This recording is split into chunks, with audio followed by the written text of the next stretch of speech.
पुण्यात विश्वजित कदम आणि सत्यशील शेरकरांमध्ये जुन्नर विधानसभेबाबत चर्चा झाल्याची माहिती आहे। सत्यशील शेरकर जुन्नरमधून विधानसभेसाठी इच्छुक आहेत, मात्र महाविकास आघाडीत जुन्नरच्या जागेवर राष्ट्रवादी शरद पवार पक्षाचा दावा आहे।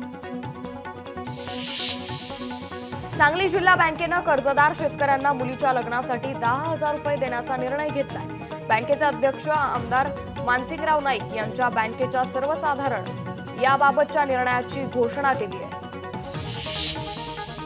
नंदुरबार जिल्ह्याला मुसळधार पावसाने झोडपलंय। अनेक ठिकाणी नदी नाल्यांना पूर आलाय। झरीपाडा जवळील नेसू नदीवरील पूल पाण्याखाली गेल्यानं अनेक वाड्या वस्त्यांचा संपर्क तुटलाय। पंढरपुरातील चंद्रभागा नदी धोक्याच्या पातळीवर आहे। चंद्रभागेतील सर्व मंदिरांना पाण्याने वेढा घातलाय। सखल भागातील 100 कुटुंबांचं सुरक्षित स्थळी स्थलांतर करण्यात आलंय। गणेशोत्सवातला घरोघरी लाडक्या गणपती बाप्पाचं आगमन होणार आहे। अमरावतीमध्ये आता गणपती बाप्पाच्या रंगरंगोटीवर शेवटचा हात फिरवला जातोय। कुंभारवाड्यामध्ये गणपतीची रंगरंगोटीचं काम अंतिम टप्प्यात आलंय।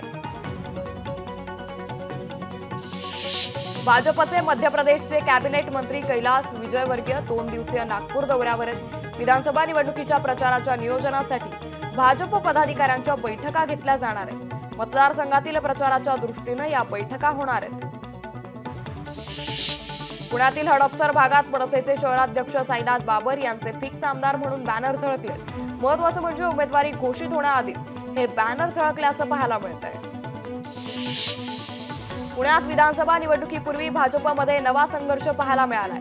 भाजपचे चंद्रकांत पाटील यांच्या विरोधात भाजप नेते माजी नगरसेवक अमोल बालवडकर यांनी दंड थोपटलेत। बालवडकर यांच्या दहीहंडी कार्यक्रमात पाटलांनी दांडी मारल्याचं पाहायला मिळालं। सोयाबीनला 8,000 रुपये भाव मिळवून देण्यासाठी पंतप्रधान आणि मुख्यमंत्र्यांकडे पाठपुरावा करणार असल्याचं आमदार भावना गवळी यांनी म्हटलंय। वाशिम जिल्ह्यातील शेतकऱ्यांना सोयाबीनला 4,000 रुपये बाजारभाव मिळत असल्यामुळे शेतकरी निराश आहे। हिंगोलीच्या सार्वजनिक बांधकाम विभागासमोर माळशी गावातील ग्रामस्थांनी रस्त्याच्या मागणीसाठी उपोषण सुरू केलंय। शेतात जाण्यासाठी पांदत रस्ता नसल्यानं शेतकरी आक्रमक झाले।